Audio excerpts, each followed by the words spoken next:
The Eagles got a massive win in Kansas City versus the Chiefs, but they also might have a bigger problem than we thought. In this video, I'll break down just how much Kevin Patullo was to blame and share a couple other examples for what's holding the offense back.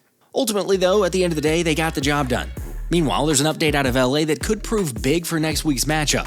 So let's talk about that, a couple unsung heroes that deserve recognition, and just how dang good Vic Fangio's defense is. But first, let's run it. I feel like sooner or later, I'm going to get really, really comfortable, then it's going to be scary.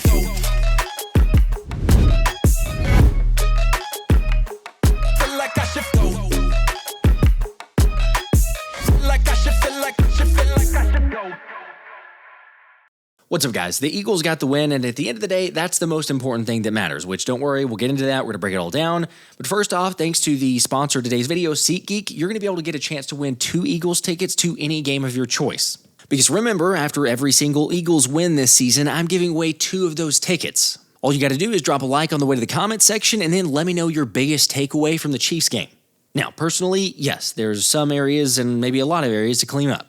However, like I say, the Birds are 2-0, and for those arguing Jalen Hurts is afraid to throw the football, take chances, so therefore this team can't sustain winning, well, QB1 had a very fair point. I'd be lying to you if I said that we were established and we know exactly who we are, but who knows who they are in week 2? Who knows who they are in week 1? Who knows who they are in that first quarter of the season? And so it's just about staying diligent, staying together, and finding ways to win. Honestly, you don't even have to go outside the division to prove that point. I mean, take the New York Giants from the first couple weeks. Heck, Russell Wilson had a near dead last QB rating in their opener, only to follow it up with 450 passing yards, 3 touchdowns, and 37 points against the Dallas Cowboys. Yet almost impossibly still managed to lose the game in overtime. And once again, for the second week in a row, Daniel Jones has found his inner Indiana Jones, and the Shane Steichen offense hasn't punted the football once through their first 2 games. In fact, the Colts are the first ever team in the Super Bowl era to not punt in either of their first 2 games in a season, leaving the Giant faithful to wonder if they're just destined to see their former players leave them and then blossom elsewhere. This is the worst! Now sure, for the Eagles, would they prefer to be the Indianapolis Colts on offense? Sure, why wouldn't they? But let's not start the Steichen rumors, because despite wanting the offense to click a bit more, we'll dive into that in a second, Philly is first in the NFC East. Courtesy of the Packers beating the Commanders on Thursday night, which, by the way, Jaden Daniels is day-to-day with a knee injury, according to Jake Glazer, and also, obviously, the fact for the Eagles being in first place is that they already beat Dallas in Week 1. Here's the thing, though. All things considered, just beating the Chiefs, I don't care how you did it, just beating the Chiefs was massive. Remember, Patrick Mahomes had never lost 3 games in a row. He had also never started 0-2 in his career, and he was previously 19-4 coming off a loss. Of course, if I had told you before the game that the Eagles would throw for fewer than 100 passing yards and still win the game, you probably wouldn't have believed me. Except as the Ringer pointed out, the Birds are somehow 4-0 the past 2 seasons when they have less than 100 net passing yards in a game.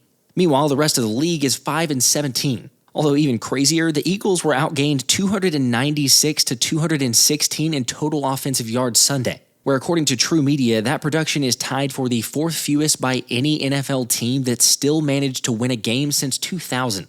Yeah, not great, and I understand the concern, and also, as Brooks Cabina dug up, none of the other winners in those instances wound up making the playoffs. Doesn't make me feel any better. Okay, stick with me. There is something to be said about being one of 2 quarterbacks to have won 3 straight starts against Patrick Mahomes. FYI, Joe Burrow is the other guy in case you were curious, so now Jalen Hurts is added to that list. At the same time, I don't know what the stranger part to this equation is. The fact that the Eagles have won 2 games now, or the fact that Jalen Hurts has the same amount of passing touchdowns as the Indianapolis Colts do punts for the season so far. Go figure, Philly is back with an undefeated team featuring an offense that nearly everyone is picking apart throughout the week. Do you ever have deja vu, Mrs. Lancaster? Alright, yes, on offense, there's a whole lot of questions, and it does feel somewhat reminiscent of last year. We'll get into that, people making it a little bit bigger than it is. But it does boil down to a little bit of Kevin Patullo probably chasing big plays too much. Like I say, though, for those trying to rewrite history, saying Kellen Moore's offenses were never this bad, that's a bit overkill. Granted, Week 1 against the Packers in Brazil was a fairly solid outing for the offense. Despite the field, it was also a sorry excuse to play on. But after that game, the Eagles' offense put up 21 points against the Falcons, 15 points against the Saints, and only 16 against the Bucs before the bye week. Oh, by the way, Hurts threw for under 200 yards in 2 of those 3 games that I just mentioned. Heck, he threw for under 200 yards in 8 games last season if you count the playoffs. So the idea of looking exactly like the offense that showed up in the final 2 contests of last season isn't completely realistic. I think the expectation is that you're going to pick up right where you left off. Well, there's steps to this, right? There's steps for all the teams that are playing right now, and there's steps to get better. So as you're getting better, our goal is to play our best football by the end of the year. As you're getting better, find ways to win, get better, and repeat. That's it. That's what it comes down to. They're winning games. They're still winning games. Now, they do have to figure it out, but they're getting the job done. Also, to be fair, I do realize that last season's examples were all without A.J. Brown in those games, so yes, probably a bit more of an excuse to be that stagnant so far.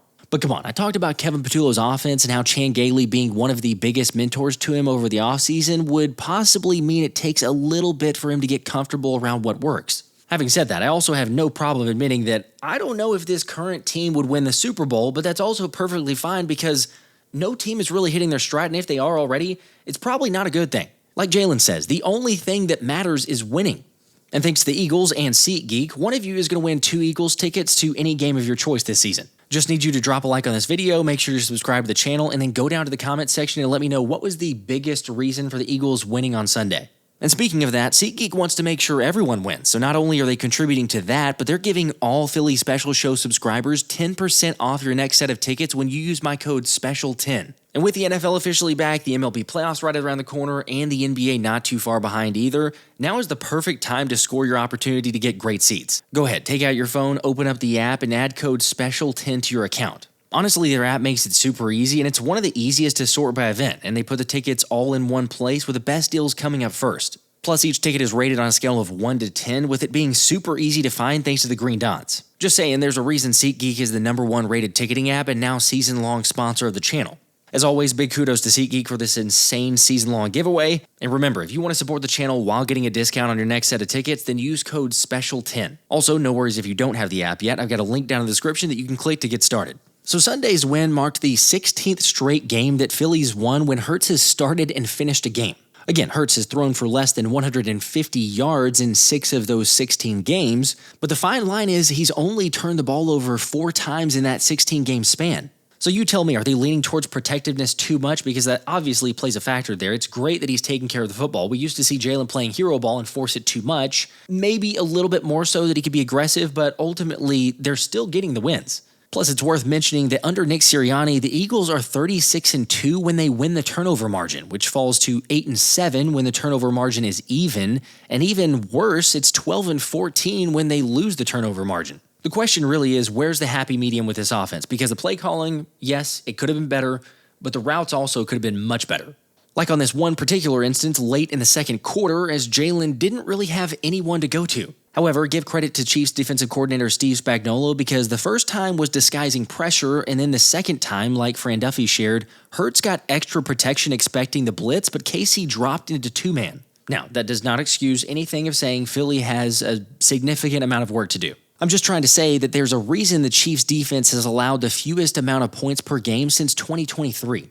Plus, with Tom Brady admitting absolutely nobody was open during the game, I'm not so sure QB1 was the biggest reason for the limited aerial assault. As Lane Johnson also went on to compare them to showing up to a home-cooked meal, but the steak being a little tough. I slaughtered this horse last Tuesday. I'm afraid she's starting to turn. Last year, it was a constipated offense, and this year, it's an overdone steak. I'm just saying, Lane is the best. And really, the best part is that despite just 216 yards of offense, the players and coaches afterward were talking about the fact that they'd won the turnover battle. The defense really got 2 turnovers when you think about it, the pick and the 4th down stop, and that those 2 plays led to 10 points. Granted, it still came down to the wire, and when asked if winning like that is sustainable, Lane said he hopes so, while also keeping it real that they do want it to be more efficient and will continue working on it over the next few weeks. But make no mistake about where it's at right now, this unit is resilient. The reason why people may talk about it because they want to know if it's substantial, and can you sustain that throughout the season. So, I think that's fair. I think that's a fair thing to talk about, but, our job is to continue to try to find a way to win. It's a new team, but this team DNA just is resilient. It's going to try to just find a way to win, no matter what that looks like. You submit yourself to team football and wherever it takes. That's just the mindset that we have, and that's the mindset they had even before I was here. That's why they've been super successful over the years. Obviously, talented players and great coaches and a great staff. But we always talking to each other. Defense making plays, saying we got you. Defense let a big one. We know we got to have them. Special teams coming big. We do it on all three phases, and we're going to have to continue to do that throughout the season. Saquon didn't have any game-breaker runs, but he was absolutely huge in that area, although I also might argue that he was even more important in pass protection. Seriously, the blitz pickup was on another level, and I don't think 26 gets near enough credit there. Meanwhile, he never had any easy runs, but he got 88 very tough rushing yards on 22 carries. And personally, against a good run defense like the Chiefs, that was pretty dang impressive. Just like the new potential fullback Cameron Latu was very impressive in the ground game as well. As Anthony DeBona shared of a specific instance when Latu laid a crushing block on a Chiefs defender in Charles Omenihu to eventually set up an Eagles touchdown. Now, unfortunately, the Birds didn't score with that specific run, but they did eventually get in with their most unstoppable play, the Tush Push. As Scott Hansen shared that there were 75 touchdowns on NFL Red Zone Sunday, and I can guarantee you which one Roger Goodell hated the most. I hate it more than anything. I hate it. Hurts shoving his way in. He's in. Not only was Roger Goodell in attendance, but the crazy part is that the 3rd and goal situation when they ran the Tush Push the first time clearly showed on the replay that Jalen had crossed the line and they didn't count it. So even having to go to a 4th down situation was about as obvious as it gets that the league is going to do whatever it takes to ban the play. Plus, you had countless Chiefs fans and NFL fans for that matter complaining about Philly committing a false start every single play right before the snap. Listen, I fuss at the referees at times when I think it goes one way, and I would expect them to do the exact same thing. So, it's just a good effort because when you're running that play, everyone knows you're running that play. So there's something pretty cool about being able to execute a play when you know exactly what's coming, and it just speaks to the volumes of our guys. Look, I get it. I'm biased, so it doesn't mean as much maybe coming from me or us as Eagles fans, but at the same time, seeing how worked up people get about that one play is objectively hilarious. Anyway, when it comes to scores, the most important score on this channel was the first one. Because congrats to Stevenson for the prediction, but he won the drawing for 2 Eagles tickets out of 186 other people who picked Saquon Barkley to score first. So yeah, unfortunately the others didn't win this time, but that's why you got to make sure and subscribe and keep those notifications turned on. After all, it's free and doesn't cost you a thing to hit that subscribe button on the channel. Look, don't be the over 40% of people that watch regularly but don't subscribe. Hit that button so you don't miss out on the next opportunity. Of course, now while you won't miss out on any future opportunities, the Eagles missed out on one that was massive to start the game. Come on, there's no denying that the Eagles ran very little play action, which was especially surprising seeing how much the Chargers burned the Chiefs in that in Week 1 by running it. Anyway, you'll notice in the Eagles game that Hurts actually had A.J. Brown for a big gain, possibly even 6 if he had gotten any kind of passable blocking from Grant Calcaterra. It's just sadly, Grant hasn't improved in that space, and Jalen didn't have enough time to step up and hit A.J. I get it though, that's a coulda, woulda, shoulda situation, but it's not like Patullo wasn't trying to do what he could to hit a big play from the start, and they had it. The problem, or one of the many, like Dennis brought up, is that for the second week in a row, the Eagles opened the game with a pistol play action pass play, and again, that one was going to work. But then they ran the ball 100% of the time remaining in pistol snaps, which means 11 straight runs in Week 1 from that formation, and 10 straight runs in Week 2 from that formation. Naturally, putting the offense in an incredibly predictable spot. They're a bunch of amateurs. Okay, if anything, I'd say it's the predictability and then understanding the game management piece that Kevin Patullo needs to grow into. Heck, the Eagles had the worst pass play success rate of all teams in Week 2. Again, the positive is that they somehow won. Yet the negative is that they aren't hitting there and they aren't hitting on big shot plays either. For example, the Eagles have only totaled 10 of those plays through 2 games. And by the way, that just so happens to be the second fewest in that span, only behind the 2023 season with Sirianni and Brian Johnson. I know, you didn't want to hear that name. I hate to even say it. People continuing to compare, I don't know how many times I lost track during the live stream of how many times comparing Kevin Patullo, Brian Johnson, vice versa. At the same time, if you're wanting to, just to make sure we're on the same page, explosive plays, when we're talking about that, it's only registered or counted for a 10-plus yard run and a 16-plus yard pass or receiving play. Meaning on Sunday, the Birds had that happen just 3 times, although it was really impressive to do it in the clutch. All-out pressure came a lot from Kansas City's defense today versus Philly's pass game, okay? This is late in the football game. It is fourth quarter, 10:42. It's 3rd and 10, up by 3. Couple things. Send AJ motion, he runs with. Man coverage. 2, you're playing the Chiefs. Anticipate pressure. 3, you're on the road. So right when you kick, you're not changing anything. You're not fixing anything because of the noise. And there's so much good here by those 3 critical players. Number 1, Saquon. Saquon knowing, go backside. Go backside. Why? Because take care of the backside, leave the front side for the quarterback. Allow the quarterback to see the pressure and instead of getting hit from the blind side. Outstanding, outstanding, outstanding, outstanding, outstanding. Number 2, quarterback, know the problem. So if these 5 plus 6 are going to get 1, 2, 3, 4, 5, 6, if they're going to take care of them, he's on you. You got to beat him with the throw. Drift, ball's coming out. He has no choice. Ball has to get out. Devontae's 5 yards down the field. It's awesome. Okay? Know the problem. Knows the problem. Devontae, right when you get that swim, that's awesome. You got to win, dude. That swim right there is lovely. Now look, get past, find the ball. Peek. Dude, that's so good. That's so good. He's looking up, not looking back. He's looking up. The air by Jalen is, again, wasn't perfect as a pass game in totality. It's perfect, man. Look at how he has to put air on that ball like that. And you got to trust he'll go make the play. Look at the air. Ridiculous adjustment. It's awesome, man. It's absolutely awesome.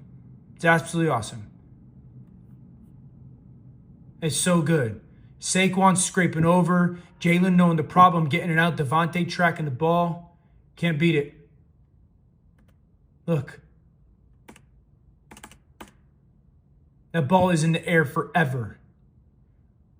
Massive play. First off, kudos to the guys for executing on that play because it was incredible, but also watching this game back, it's unbelievably evident how valuable Dallas Goedert is, not only in the passing game, but to help answer the blitz and block in the run game.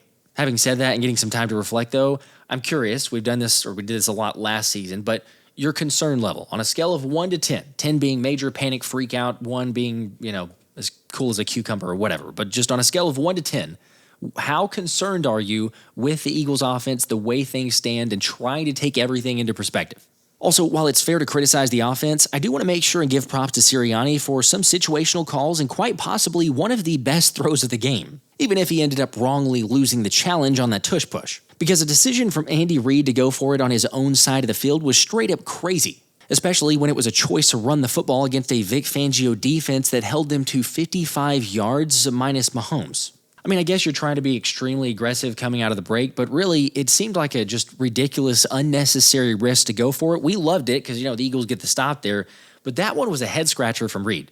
However, Philly getting that stop on the 3rd down before that wouldn't have happened without safety Andrew Mukuba fighting through a mesh route and over a screen to stick Marquise Brown short of the sticks. Not gonna lie, but of all the plays that Mukuba made on Sunday, especially going back and rewatching the game, that was probably the most impressive one to me. And kudos to the Rook for rebounding after getting leveled by Mahomes on a run earlier in the second quarter. I'm telling you, to have the mental toughness to just shake it off is huge. Plus, just like we saw in the preseason and training camp, Mukuba has a nose for the football, as he took advantage of Travis Kelce bobbling the football and intercepted it to return it for 41 yards. And honestly, the only regret is that he didn't house it on that play. Now, saying all that, all the credit that he deserves, he absolutely does, but as I mentioned, watching the game back, going over it, breaking it down, Mukuba gave up some big plays, and we certainly mentioned that here.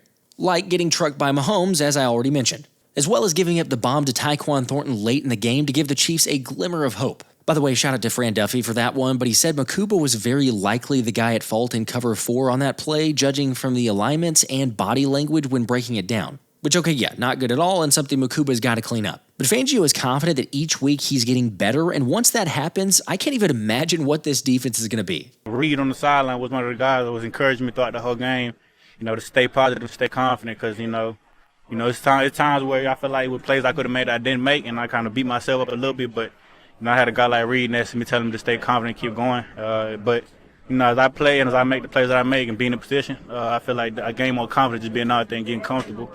And I feel like sooner or later, I'm going to get really, really comfortable, and it's going to be scary. You realize in week 2, the 22-year-old played 48 snaps, registered 6 tackles, 1 tackle for loss, half a sack, 1 pass breakup, and 1 interception. Plus, when he's been in man coverage this year, he's only allowed 23 yards, no touchdowns, and a 59 passer rating when targeted. I mean, we kind of already felt this way from the opener, but seeing Sunday Andrew Mukuba and Jihaad Campbell flying around, it's even more so. It's just more proof that Howie Roseman has hit on 2 more defensive players and pairing them up from the draft. Of course, it's not just the youth on defense paying dividends. And how great was it to see Zadarius Smith completely change the makeup of the D-line? I'm telling you, to have a dude like Zadarius with his physicality and productiveness against the run and the pass is almost unfair. And to think there were some people who thought Big Z wasn't going to do anything his first week with Philly. Yet the 33-year-old played 20 snaps 9 days after signing with the Eagles and was immediately a factor with 4 tackles, a tackle for loss, a half a sack, and a quarterback hit. Here he is taking on the guard right here.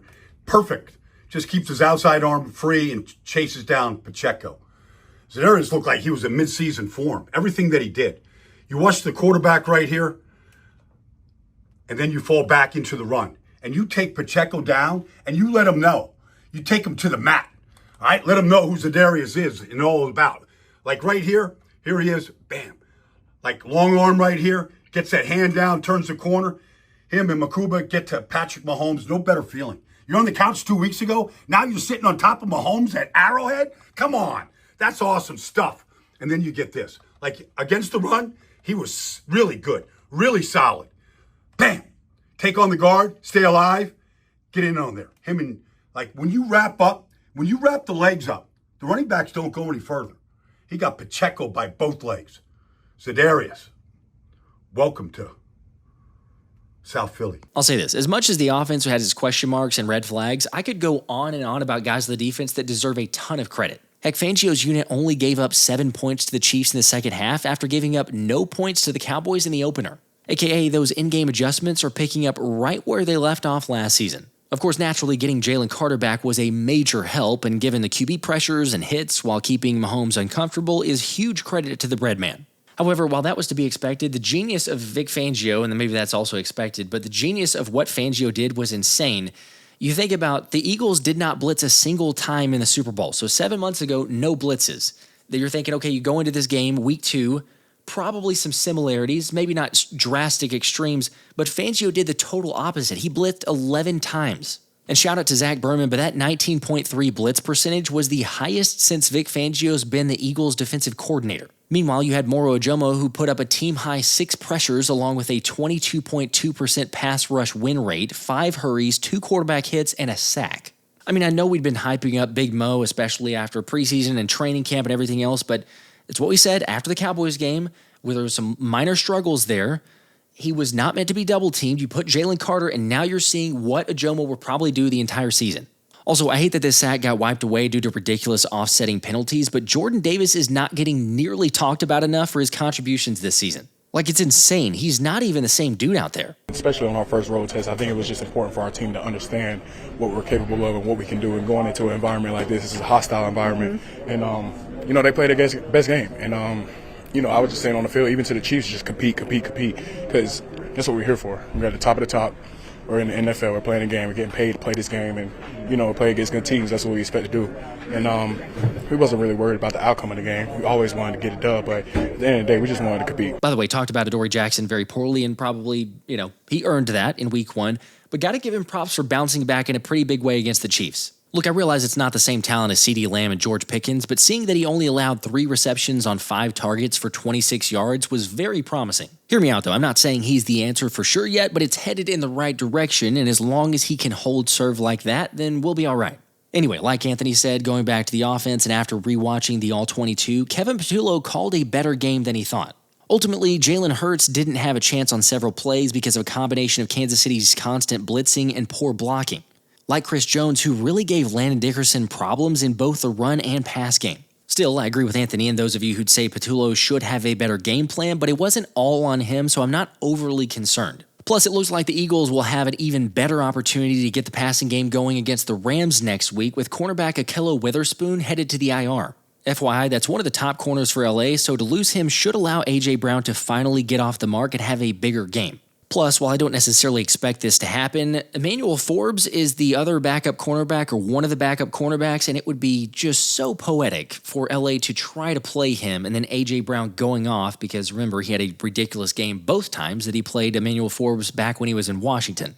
Obviously, time will tell, and like I said, I'm not overly concerned about the offense, but at the same time, A.J. Brown is way too talented, incredibly talented, but way too talented to have less than 50 yards through 2 games. So it will happen. I am confident in that. I'm still not giving up on it. I know you say, Josh, you said last week that he was going to finally have a game against Kansas City. He had 5 catches, only 27 yards, but he had 5 catches. He got 8 targets. So it's going to pick up. I'm confident in that. You can relax.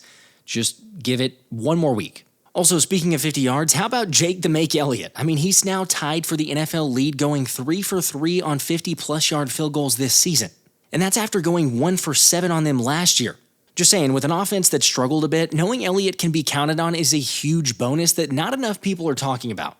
Anyway, when it comes to injuries, I'm also not overly concerned about Jalen Carter's wrist injury, although he did continue to show signs that he was hurt during the game, but continued to play through it. And then as for Dallas Goedert, the hope is that he can work his way back this week from the knee injury, but I'll keep you posted. Unfortunately, with Will Shipley, though, he's dealing with an oblique injury, and it doesn't appear as likely that he'll be ready to go.